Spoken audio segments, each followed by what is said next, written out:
Thessalonians chapter 4 verses 13 to 18. Brothers and sisters, we do not want you to be uninformed about those who sleep in death, so that you do not grieve like the rest of mankind who have no hope. We believe that Jesus died and rose again, and so we believe that God will bring with Jesus those who have fallen asleep in Him. According to the Lord's word, we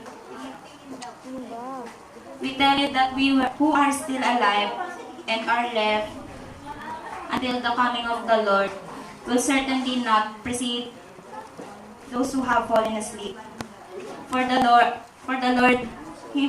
Himself will come down from heaven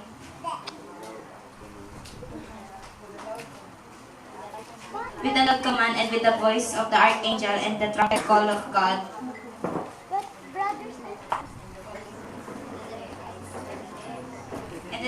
And the dead in Christ will rise first. After that, we who are still alive and are left will be caught up together with them in the clouds to meet the Lord in the air. And so we will be with the Lord forever. Therefore, encourage one another with this